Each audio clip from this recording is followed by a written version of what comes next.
YouTube पर teachers ने competition लगा रखा है कि एटम स्ट्रक्चर का फॉर्मूला शीट दे दो, अच्छे व्यूज आएंगे, अच्छी इनकम होगी। लेकिन जो स्टूडेंट की मेन प्रॉब्लम क्या है उसके बारे में किसी का ध्यान नहीं है। स्टूडेंट ये चाहते हैं कि मुझे फॉर्मूला शीट नहीं, याद करने का तरीका बताओ। फॉर्मूला शीट तो मैं कहीं से ले लूँगा, लेकिन याद करने का तरीका मुझे कहीं नहीं मिल रहा। यूट्यूब पर कोई भी एक ऐसा वीडियो नहीं है जिस पर याद करने का तरीका बताया हो। मैं आपको इस वीडियो में जितने भी फॉर्मूला हैं, ठीक है, जो आपके सामने भी शो हो रहे हैं, इनको ट्रिक से कनेक्ट करके बताऊंगा कि आखिर इसको याद कैसे करना है। तो वीडियो में लास्ट तक बने रहिए और एक एक फॉर्मूला को मैं ट्रिक से कनेक्ट करने वाला हूँ। अब इस ट्रिक को शुरू करते हैं चार्ज से। मान लो आपको चार्ज याद करना है इलेक्ट्रॉन, प्रोटॉन और न्यूट्रॉन का, ठीक है। आपको ये पता है कि न्यूट्रॉन में कोई चार्ज नहीं होता, ठीक है, और प्रोटॉन इलेक्ट्रॉन का चार्ज इक्वल होता है, लेकिन केवल साइन का डिफरेंस होता है। कैसे याद करना है देखो। चार्ज हम मोबाइल चार्जिंग से कनेक्ट करेंगे। आप खुद सोचो कि आप मोबाइल को चार्ज एक डे में कितनी बार करते हो। तो मोस्टली आंसर होगा कि हाँ सर हम 2 बार करते हैं, ठीक है, इससे ज़्यादा नहीं करते क्योंकि फिर बैटरी की बैड कंडीशन आ जाएगी। तो कनेक्ट कैसे करना है देखो। ये 1 1 तो है सिंगल, ठीक है, आपको इसको फोकस नहीं करना। अब बाद का डाटा कैसे याद करेंगे देखो। 6 यानी अगर आप एक बार मोबाइल को चार्ज कर लेते हैं तो फिर वो 6 आवर्स तक चलता रहेगा, ठीक है, और दूसरी बार फिर से उसको चार्ज करोगे तो फिर से 6 आवर्स तक वर्क करेगा। ये आपको डेफिनेटली पता है। देख कैसे, एक बार आपने फ़ोन को चार्ज किया 6, ठीक है, वो 6 आवर्स तक चलेगा, ठीक है। उसके बाद फिर से यानी सेकेंड टाइम आपने उसको चार्ज किया तो फिर से वो 6 आवर तक चलेगा, ठीक है। इस तरीके से आप मोस्ट डाटा को याद कर सकते हैं कि हाँ ये हो गया। फिर थोड़ा बहुत डाटा है जो आपके दिमाग ऑटोमेटिक याद रख लेगा। फिर आता आपके ये जो चार्ज है यानी इसकी पावर, इसको कैसे याद रखना देखो। चार्ज चार्ज से में जो क्या है इसका लेटर सी। कभी कभी आपको पता है कि सी को हम केक की फॉर्म में भी पढ़ते हैं। साउंड केक आता है, जैसे कैसे मान लो जैसे केट, केट में वहाँ पर CAT है, लेकिन साउंड कैसा आ रहा है के का, यानी सी बराबर हम इसको इक्वल किसके मान लेते हैं के, ठीक है। तो के, और आपको पता है के एलिमेंट नंबर 19 इसको शो कर रहा है, यानी पोटेशियम को शो कर रहा है। तो इस तरह याद रखते हैं कि सी बराबर के, ये के किसके इक्वल है 19, यानी इसके हो जाएगा इक्वल। इस तरीके से आप आसान वे में याद रख सकते हैं कि यहाँ पर 6, इसके सेकंड टाइम इसको चार्ज किया तो फिर से 6 आवर के लिए वर्क करेगा, और ये सी का साउंड है वो 19 यानी के इक्वल आ जाएगा। और इस तरीके से आप इसके पावर को याद रख सकते हैं। सेम कंडीशन इसमें होने वाली है और न्यूट्रॉन का आपको पता है, तो इस तरीके से आप इसको चार्ज को आसानी से याद रख सकते हैं।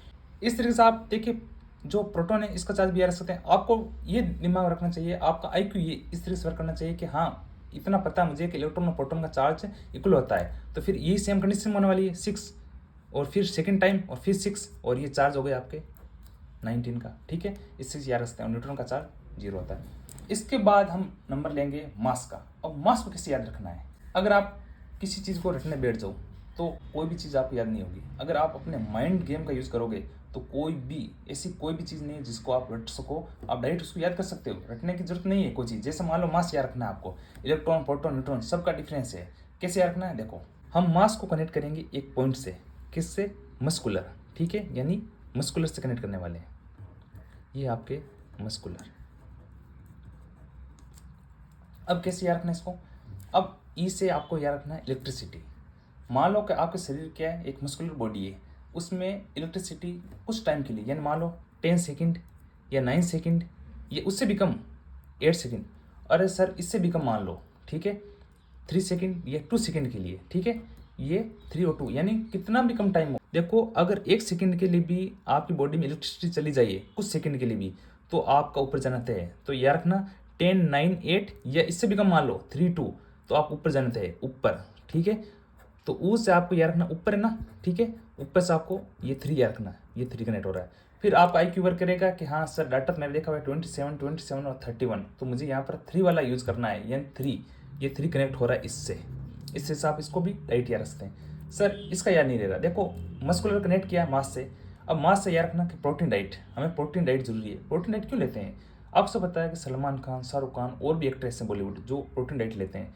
लेकिन सर उससे होता क्या है, देखो उससे होता है 6 पैक बनते हैं। ये 6 पैक बन रहा है, देखो 6 पैक, ये 6 पैक, ठीक है। इससे आप याद रखते हैं कि 6 पैक बन रहा है। सर और क्या होता है, देखो और तो कुछ नहीं होता, लेकिन ये 6 पैक आप सोच रहे हो ना कि 1 मिनट में बन जाएंगे, ऐसा नहीं होने वाला। आपको इसके लिए वीक में 2 टाइम्स एक्सरसाइज करनी पड़ेगी। यानी देखिए ये 2 टाइम्स वीक्स में, यानी एक वीक में कितने दिन होते हैं 7, और पर डे आपको 2 टाइम्स एक्सरसाइज करनी पड़ेगी, ठीक है। ये 2 × 7, ठीक है। इससे आप 27 याद रख सकते हैं। सर ये तो याद हो गया, बीच का डाटा है, इसको याद रखने की जरूरत नहीं है। थोड़ा थोड़ा आपको मैं इशारा कर देता हूँ कि ऐसे याद रखने देखिए, यहाँ के 6 के बाद में 2 है, यहाँ भी 2 है और 1, ठीक है। थोड़ा बहुत आइडिया रखोगे ना तो कि हाँ 6 के आसपास 2 2 था, तो आपको ये डाटा याद रह जाएगा।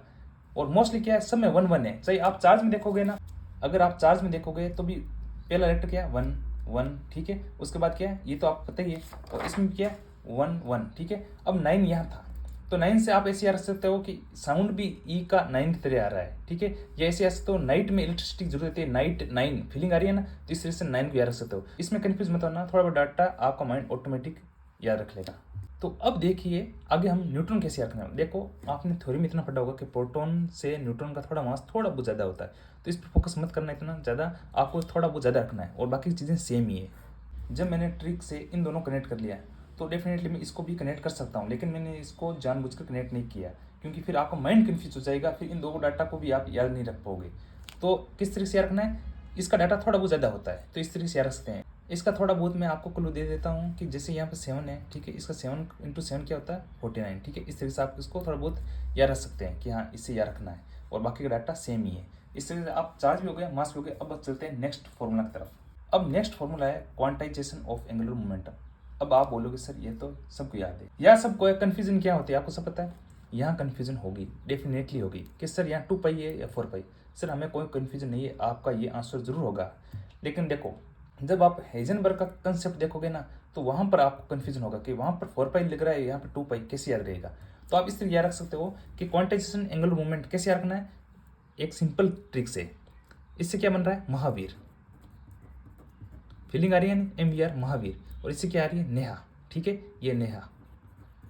अब यार रखो ऐसे कि महावीर नेहा क्या है, इन्होंने अरेंज मैरिज या कोर्ट मैरिज कुछ भी कर ली, ठीक है। ये क्या हो गए कपल, कपल किसको शो कर रहा है 2 को, ठीक है। ये क्या है कपल, ये कपल, और कपल्स आपको ये 2 आसानी से याद रखिएगा, हाँ कपल में 2 होते हैं, ठीक है। फिर आता है एनर्जी का फॉर्मूला। अब एनर्जी फॉर्मूला को याद रखना आसान है, कैसे याद रखोगे, आपने किसी मैरिज को अटेंड किया होगा तो आप पता, अगर आपकी खुद की शादी हुई होगी तो भी आप याद रख सकते हैं कि यार सबसे ज़्यादा एनर्जी किस में कंज्यूम होती है, शादी में, ठीक है। क्योंकि पूरे दिन वहाँ पर बैठे रहना पड़ता है, जो प्रोसेस है वो फॉलो करनी पड़ती है, या घर का काम करना पड़ता है। कुछ भी सोचो, अगर आपके भाई की जो मैरिज हुई है ना, तो भी आप समझ सकते हैं कि हाँ उस वेडिंग में कितनी एनर्जी कंज्यूम हुई है, तो इससे याद रख सकते हैं। तो एनर्जी सबसे ज़्यादा किस में कंज्यूम होती है, वेडिंग में। यार को देखो इसमें लड़के की एज कितनी होती है 21, ठीक है, और लड़की की एज कितनी होती है 18, ठीक है। ये हो गया कंप्लीट। और इसके बाद क्या होता है दोनों जान, वो बोलते हैं ना एक जिस्म 2 जान, ठीक है, यानी इसके बाद आपके जान। ये फॉर्मूला आपको याद रखना, कैसे देखो 21, अगर आप इस से देखेंगे तो ये 100 आ रहा है, देखो 21 में देखिए 2 और जो 1 है इसको पॉइंट में कन्वर्ट कर दो, फिर वापस 18, और फिर से ये देखिए ये इसकी पावर में डाल दो, इस तरीके से नेगेटिव, ठीक है। एनर्जी जा रही है ना, तो एनर्जी को शो करना नेगेटिव में, दोनों तरफ से मान लेना, यहाँ भी नेगेटिव साइन, यहाँ भी नेगेटिव साइन। फिर आप जान से आपको इस तरह से लिखते हैं Z/N, ठीक N। इस तरह से आप इसको आसानी से याद रख सकते हैं। ये हो गया एनर्जी का, ये हो गया एंगुलर मोमेंटम का। अब आपका फॉर्मूला है रेडियस ऑफ बोर ऑर्बिट। इसको कैसे याद कनेक्ट करना है, देखो रेडियस, रेडियस यानी रेडी, ठीक है, चलो रेडी। रेडियस को हम रेडी से कनेक्ट करेंगे। आपके पापा कहीं ना कहीं जॉब करते होंगे और वो नाइट जॉब में जाते होंगे। मान लो आप पापा नाइट जॉब में नहीं वर्क करते हैं, ठीक है। किसी आपने पड़ोसी को या कि अपने भाई को देखा होगा कि वो नाइट जॉब में जाते हैं, ठीक है। तो रेडी से रेडियस कनेक्ट करना है, कैसे। अब देखो नाइट जॉब कब शुरू होती है, यानी 5 to 9, इसको भी हम नाइट जॉब बोल सकते हैं, 5 to 9 इसको क्या बोलते हैं नाइट जॉब, यानी ये हो गई नाइट और जॉब। इस तरीके से आप इसको कनेक्ट कर सकते हैं। देखिए नाइट, देख 5 to 9 से क्या हो गया 5 to 9 कनेक्ट हो रहा है, ठीक है। आप इसमें थोड़ा आप IQ वर्क करेगा ना, तो आप पॉइंट को भी याद रख लेंगे, ठीक है, जो डॉट है। अब इसके बाद एन से आपको देख 2 यानी N2, यहाँ पर N की पावर 2 शो हो रहा है, और जॉब से आपको Z कनेक्ट कर लेना है। इस तरह से आप रेडियस ऑफ ऑर्बिट को आसान वे में कनेक्ट कर सकते हैं। फिर आता है आपके second number formula wave number of spectral line. इसको कैसे कनेक्ट करना है, नंबर यानी मार्क्स। अगर मान लो आप नीट की प्रिपरेशन करें और आपको ज़्यादा मार्क्स चाहिए, ठीक है, ये मार्क्स यानी नंबर, ये नंबर को शो कर रहा है। तो आपको क्या करना है, डेली आपको पढ़ना चाहिए, यानी रोजाना, ठीक है। ये रोजाना यानी आपको रोजाना स्टडी करनी चाहिए। तो आप देखिए चाहे आपके स्कूल में फर्नीचर हो या नहीं हो, तो भी आपको नीचे बैठकर भी आपको स्टडी करनी चाहिए। तो नहीं, देखिए ये रहा नीचे, एन से आपको नीचे याद रखना है, ये नीचे, ठीक है, ये नीचे मैंने लिख दिया, ठीक है। अच्छे मार्क्स के लिए रोजाना आपको नीचे बैठकर स्टडी करनी चाहिए। इससे याद रखते हैं कि RZ यानी से आपको हो जाएगा रोजाना 1/n1 की पावर 2 और वापस n2 और पावर 2, ठीक है। इससे आप इसको कनेक्ट कर सकते हैं, wave number of spectral line. इसके बाद आता है आपके हेजनबर्ग्स अनसर्टेनिटी प्रिंसिपल। इसको कैसे मेमोराइज करना है, देखो सबको पता है ये फॉर्मूला क्या है। प्रॉब्लम कहाँ है, 4 पाई में। ये याद नहीं रहता कि 4 पाई है 2 पाई, तो डेफिनेटली आपको ऐसे याद रखना है कि जैसे मान लो एक फ्लाइट है, ठीक है, ये फ्लाइट, ठीक है, आप इस फ्लाइट मान के चलना, ठीक है। इस थोड़ा स्ट्रक्चर से नहीं बना, फिर भी आप मान के चलना। अब देखो अगर किसी ने इसको हाईजेक कर लिया, चारों तरफ से करेगा ना, ठीक है, ये सराउंडिंग से, ये सभी जो डोन है बैठे हैं, इसको हाईजेक कर लिया, तो वो चारों तरफ से करेगा। तो आप इससे याद सकते हैं सराउंडिंग यानी चारों तरफ से, यानी फोर्स से कनेक्ट कर सकते हैं कि सराउंडिंग में इसको हाईजेक कर लिया है, ये याद रह जाएगा आपको डेफिनेटली। फिर आता है आपके काइनेटिक एनर्जी का फॉर्मूला, और सभी को पता है कि 1/2m², 9th क्लास से आपको याद है, लेकिन ये पूरा फॉर्मूला आपको याद कैसे करना है। तो ऐसे याद रखो कि 1/2m² किसको, काइनेटिक एनर्जी यानी आपकी स्पीड को शो कर रहा है। तो स्पीड यानी किसकी स्पीड, यानी आपको मानना हवा की स्पीड, ठीक है, ये हवा, और हवा से आप ऐसे याद रखते हैं, देखिए ये हवा बन रहा है, ठीक है। इसके बाद आप देख सकते हैं ये हवा को शो कर रहा है, H से देखिए है बन रहा है और V से वाह, ठीक है। इस चीज से आप इसको आसान वे में याद रख सकते हैं। तो इसके बाद जो फॉर्मूला आता है वो टाइम पीरियड से, यानी T के इक्वल है कैसे 1/v। इसको ऐसे याद रखना है, देखिए सिंपल फॉर्मूला है, आपको डेफिनेटली याद भी होगा, लेकिन फिर भी मैं थोड़ा बहुत ट्रिक से आपको समझा देता हूँ। जैसे याद रखना कि पीरियड के बीच आपका जो लंच का टाइम होता है वो किस पीरियड से पहले होता है। तो आपको डेफिनेटली पता है कि रोमन संख्या में हम 5 नंबर पीरियड को कैसे लिखते हैं, इस तरीके से लिखते हैं। तो इस तरीके से आप याद रख सकते हैं कि हाँ, फर्स्ट नंबर पीरियड के बाद में आएगा आपके 5 नंबर पीरियड, ठीक है। इस तरह से आप इसको कनेक्ट कर सकते हैं कि टाइम पीरियड का फॉर्मूला क्या रहने वाला है। फिर आता है आपके सराउंडिंग वेव इक्वेशन, इसको कैसे याद रखना है। देखो डेफिनेटली ये फॉर्मूला भी सबको याद है, लेकिन थोड़ी बहुत कंफ्यूजन यह रहेगी आपको कि इसको कैसे याद रखना है। तो इस तरह से याद रखना है कि सराउंडिंग में देखिए साई है, ठीक है, ये साई है ना, इस साई से कनेक्ट करिए साईं बाबा। अब देखिए हम साईं बाबा की जो वो नाइट में जो हम आरती करते हैं वो 8 PM के आसपास करते हैं, ठीक है, थोड़ा पहले मान लो या इसके लगभग मान लो। किस लिए करते हैं, ताकि एविल दूर हो जाए, हमारे घर से दूर हो जाए, यानी एविल। इस तरह से आप कनेक्ट कर सकते हैं। देखिए ये रहा 8, पी से आपको याद रखना पाई, पी और पाई की जो साउंड आ रहा है वो सेम आ रहा है। उसके बाद एम, और फिर थोड़ा बहुत आपका माइंड वर्क कर जाएगा और यहाँ पर एच कर लेगा, ठीक है, H² यानी हाउस में करते हैं, इस तरह से मान लो H⁻²। और एविल से आपको याद रखना है कि यहाँ ई नेगेटिव साइन और वी, इस तरह से आप इसको कनेक्ट कर सकते हैं। तो ये सराउंडिंग वेरिएशन आपको इस वे में याद कर सकते हैं। अब आप बताइए कि इसके बाद कौन सी ट्रिक आनी चाहिए, उस पर मैं डेफिनेटली ट्रिक बनाऊंगा, तो कमेंट कर देना।